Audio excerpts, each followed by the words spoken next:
ఇటీవల రాజ్యసభ సభ్యులు కొందరు రాజీనామా చేయడంతో ఆ స్థానాల్లో ఖాళీలు ఏర్పడ్డాయి. దీంతో ఉప ఎన్నిక అనివార్యమైంది.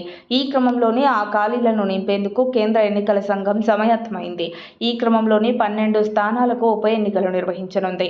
9 రాష్ట్రాల పరిధిలో ఉన్న 12 స్థానాలకు సంబంధించి పోలింగ్, ఓట్ల లెక్కింపు, ఫలితాల వెల్లడికి సంబంధించి తాజాగా అన్ని తేదీలను ప్రకటించింది. అయితే ఇందులో తెలంగాణ నుంచి కూడా ఓ స్థానం ఖాళీగా ఉంది. ఇటీవల బీఆర్ఎస్ నుంచి కాంగ్రెస్లో చేరిన సీనియర్ నేత కె. కేశవరావు రాజీనామాతో ఖాళీ అయిన స్థానానికి కూడా ఉప ఎన్నిక జరగనుంది. 9 రాష్ట్రాల్లోని 12 స్థానాలకు సెప్టెంబర్ 3వ తేదీన ఎన్నికలు జరగనున్నట్లు కేంద్ర ఎన్నికల సంఘం ప్రకటించింది.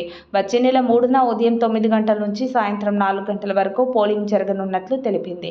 అదే రోజు సాయంత్రం 5 గంటల నుంచి ఓట్ల లెక్కింపు చేపట్టి ఫలితాలను ప్రకటించనున్నారు. అయితే రాజ్యసభ సభ్యులుగా ఉన్న 10 మంది ఎంపీలు ఇటీవల జరిగిన సార్వత్రిక ఎన్నికల్లో వివిధ నియోజకవర్గాల నుంచి పోటీ చేసి లోక్సభకు ఎన్నికయ్యారు. దీంతో ఆ 10 స్థానాలు ఖాళీ అయ్యాయి. వీరికి తోడు తెలంగాణలో రాజ్యసభ ఎంపీగా ఉన్న కె. కేశవరావు ప్రతిపక్ష బీఆర్ఎస్ నుంచి అధికార కాంగ్రెస్ పార్టీలోకి మారడంతో తన రాజ్యసభ సభ్యత్వానికి రాజీనామా చేశారు. మరోవైపు ఒడిశాకు చెందిన ఓ రాజ్యసభ ఎంపీ కూడా రాజీనామా చేయడంతో మొత్తం ఖాళీల సంఖ్య 12కు చేరింది. అస్సాం, బీహార్, హర్యానా, మధ్యప్రదేశ్, మహారాష్ట్ర, రాజస్థాన్, త్రిపుర రాష్ట్రాల నుంచి 10 మంది రాజ్యసభ సభ్యులు ఈ ఎన్నికల్లో లోక్సభకు ఎన్నికయ్యారు.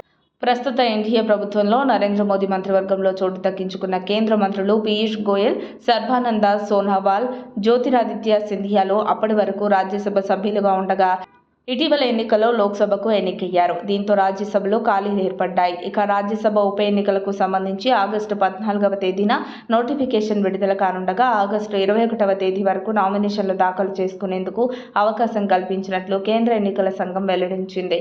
అస్సాం, మధ్యప్రదేశ్, మహారాష్ట్ర, త్రిపుర రాష్ట్రాలకు చెందిన అభ్యర్థులు ఆగస్టు 26వ తేదీలోపు, బీహార్, హర్యానా, రాజస్థాన్, ఒడిశా, తెలంగాణ రాష్ట్రాలకు చెందిన అభ్యర్థులు ఆగస్టు 27వ తేదీలోపు నామినేషన్లను ఉపసంహరించుకోవచ్చు అని తెలిపింది. మరిన్ని అప్డేట్స్ కోసం మా కాయ్ టీవీని సబ్స్క్రైబ్ చేసుకోండి. మా వీడియో కనుక మీకు నచ్చినట్లయితే లైక్ చేయండి, షేర్ చేయండి. మీ విలువైన అభిప్రాయాలను కామెంట్ బాక్స్లో తెలియజేయండి.